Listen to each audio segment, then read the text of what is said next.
Hey everybody, and welcome to another episode of Code with Dave. This week we're going to be talking about the BEM methodology.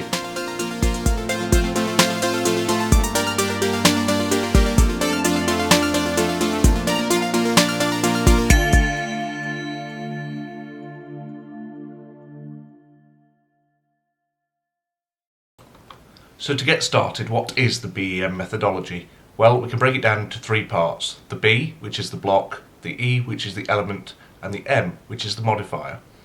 And it might not mean much right now, but once we get going into this video, hopefully you'll understand how they work and what they are. So first up, let's discuss the block. So guys, for today's project I'm actually going to be using a tool called codesandbox.io. If you haven't used it before, head on over to codesandbox.io and have a look. And the best part about this is it's absolutely free. So if I click, and the first thing you'll find that you're presented with, you can sign in if you want to. I'm just going to do this without signing in. And you'll be presented with some templates to get you started. So if you're familiar with any frameworks, you can access any of these, React, Vue, Angular, etc. I'll just use the vanilla JS framework for now. We won't be using any JavaScript, but it gets us started. So guys, you'll be presented with a basic page when you start, something like this. We can get rid of everything here.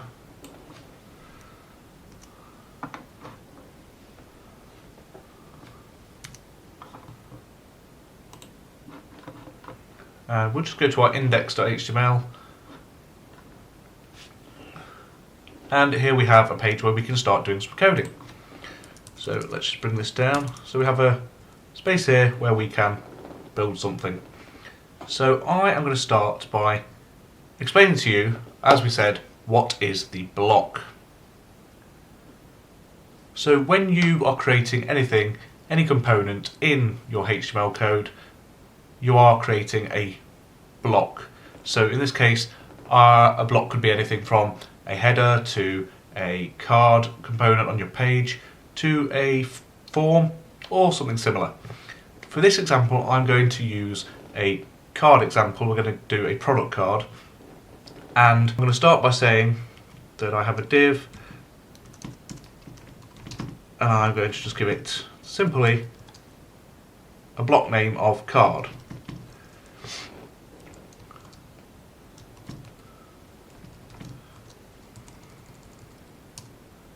So here I have created my first part of my BEM methodology, and we've just called it simply what it is. It is going to be a card. So how are we going to style it? Well, and in here I'm actually just going to change the background colour to something nice. Let's make it a slightly off black.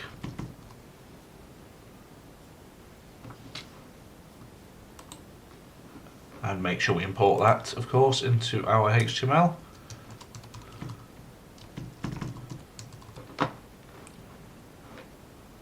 So the first bit of styling on our page is done, but anyway, back to the point where we're trying to create a block. So we've created our block called card. How are we going to style it? I want this card to be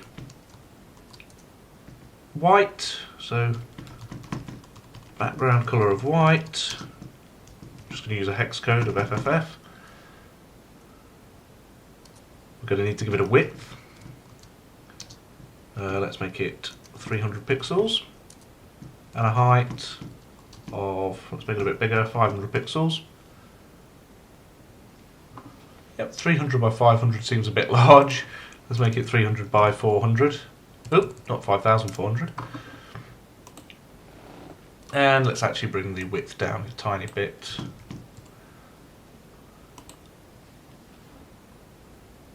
So this is the starting point for our card. I'm going to give it a border of 1 pixel solid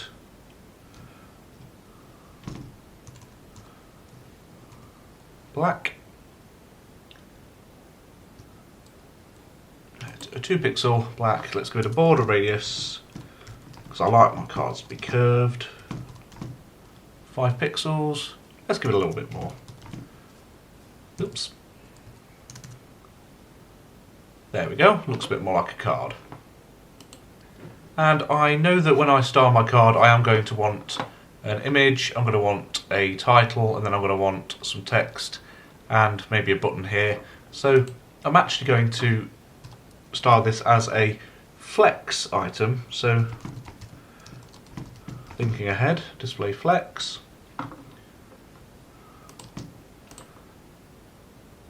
And I will want it to be flex direction row.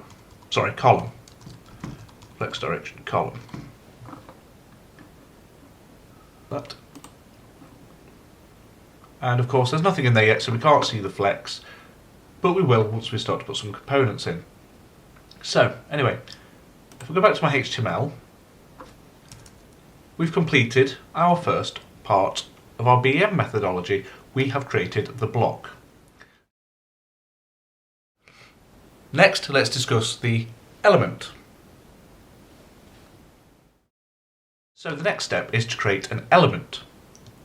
And in this case, I am going to create an element for the image.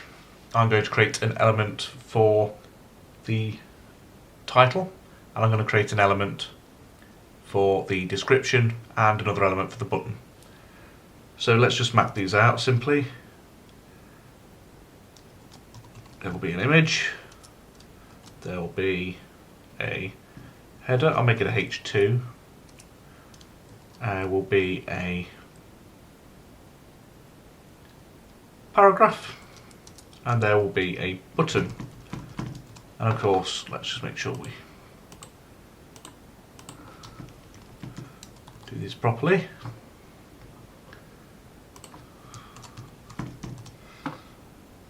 And you'll notice that Code Sandbox will keep telling me that while my code is broken, it won't run.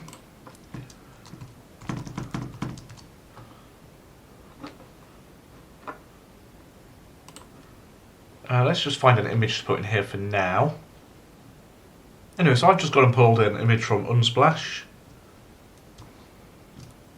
As you can see, we have our image in place. Obviously right now this all still looks quite ugly. Our heading will be, well, what have we got? We've got a lemon squeezer.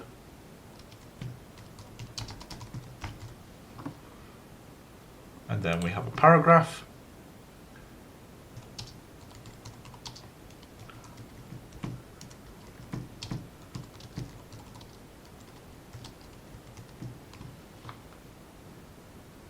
And then our button can just be "Buy now." And everything's starting to look a bit better. Just a few things. Now we need to style these to match our card and to fit a bit better. But before we do that, let's give everything a class name. And remember, we're using the BEM methodology, so what we need to do now is understand how we're going to name these to match that method. So when we're giving a class name to an element, we use the name of the block, which we already have here. We name the block a card. So we take that as the first part, and then we use 2 underscores, and then we name which part we are actually giving a class to. So in this case it's the title. It's a H2, but I'm going to call it the title of what I'm doing. So it's card title in my case, and then for the paragraph it'll be class equals card. We'll put details, just to be a bit more descriptive, and then similarly we'll have card button. So now we've named everything and given it an element, BEM methodology based. We've given everything a title, we've named our block, and we've named our elements in relation to the block. And the advantage of doing this is that we can actually, if we're creating reusable components, these become unique to this component. So the title, the details, the button can be just for this card. If you were to have another object that needed a title, it would be named differently. Of course, there are advantages and disadvantages to using this method. Many will argue that it's not the most friendly to look at, to read, but there are times when it is useful and there are times when it won't be useful. But I'm not going to go into all of that now.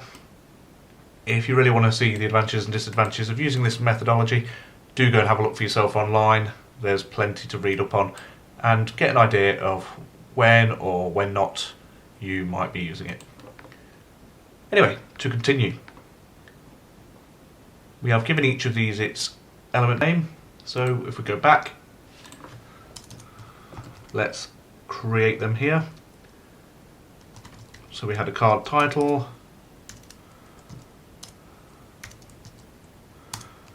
we had a card details, and we had a card button. And actually I've just realised one thing I did forget to do was give my image class as well.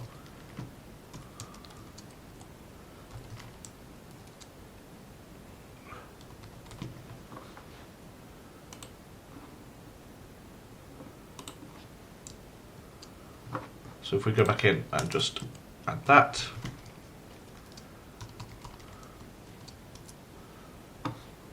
Card image.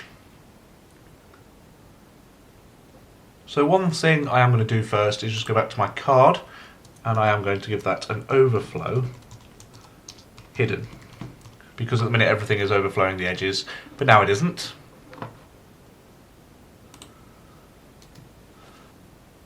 And now I can start styling each of these individual items. For now I'm going to leave the card image as is. I am, however, going to go to the card title, and I am going to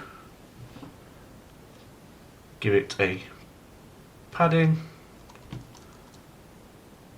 of 1 rem. In fact, I'm just going to give it a padding on the left and right, not on the top and bottom. And I'm actually going to do the same. Card details. And you'll notice there is still an awkward margin there, so I am actually also going to go and just above my body tag up here, and I'm just going to put in a universal selector, give everything a margin of 0 to start with and a padding of 0, and the other one I like to do is a box sizing of border box. Just makes everything simpler.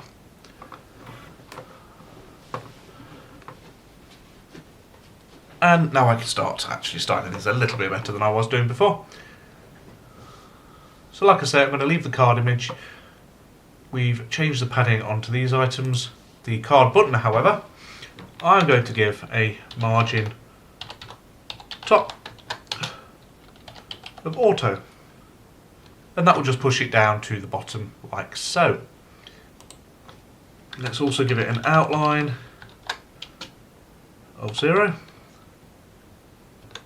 a padding of 0, oops, sorry, not a padding,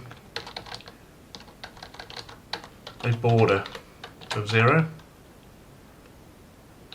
a padding of, let's say, 1.5 rem.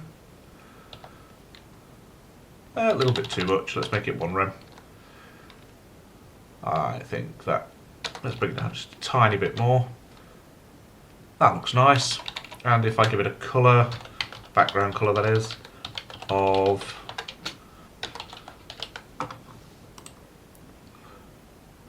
a nice soft blue, maybe a bit softer.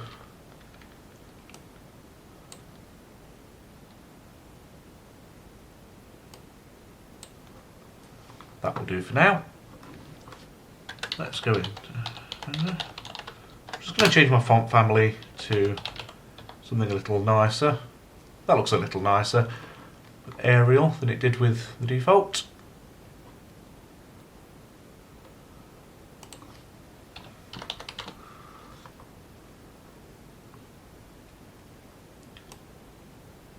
then just added in a padding there to the card title just to bring it down a bit. The other thing I am going to do with my card is make sure that everything in it is centered.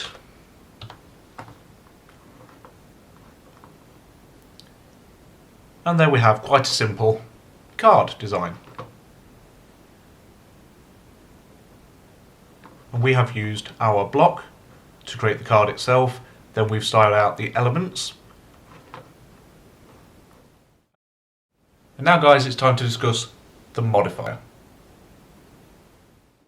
So the modifier, what is the modifier? Let's say, for example, we needed to create more than one of these cards. That is the idea, we are creating components here. So we want another one of these cards. However, there may be an occasion when you want a card that's slightly different. To all intents and purposes, it's a matching card. But there may be one detail you need to change or a couple of details that need to change depending on a particular circumstance.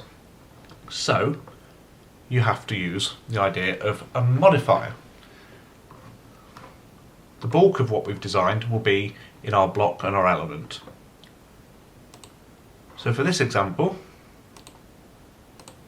I am going to just duplicate this card that we created. And as you can see, I now have two of them. What I am going to do is just make that an inline flex so they sit next to each other. And let's give them a bit more spacing, so give them a margin, one rem either side.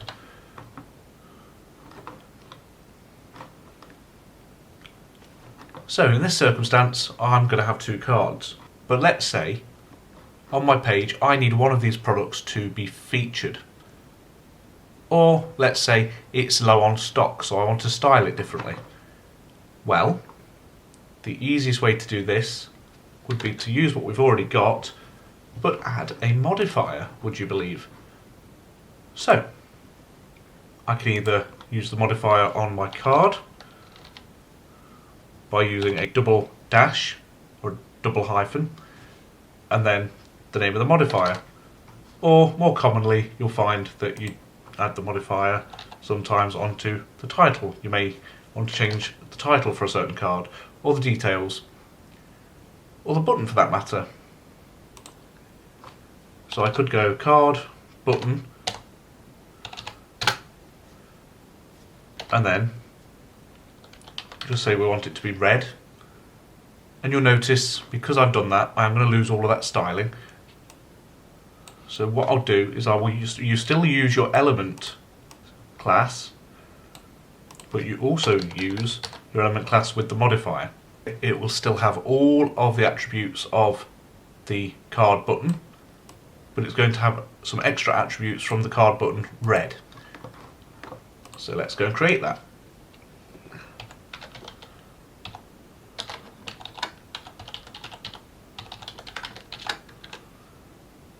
And of course we said that it's red, so it would make sense to give it that colour.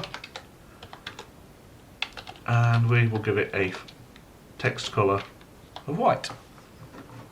So now you see we can have two very similar yet slightly different variations. Let's say, however, we actually wanted not to put the modifier onto the button but onto the entire card. We can do this also. And in this case I'm just going to go up to my card and then I'm going to go card, double hyphen, highlight. So remember, I'm keeping my original class and then I'm adding a modifier class. So just under where I've got my card, let's do a dot card highlight. Give it a border of 2 pixels, solid, and suddenly it doesn't look very attractive. Let's go for something a little different. So in fact, let's have a 2 pixel solid gold, but instead let's go down to our, let's also have a card button gold. And then let's just change the class in here to gold.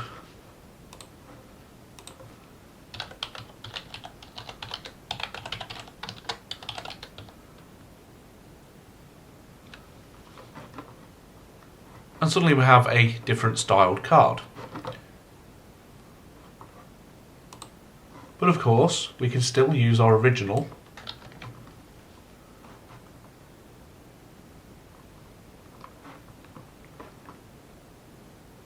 And there you go, guys. If you followed along with this, you've just created something using the BEM methodology.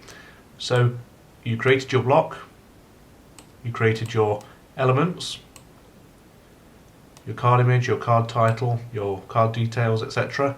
And then you went and made your modifiers.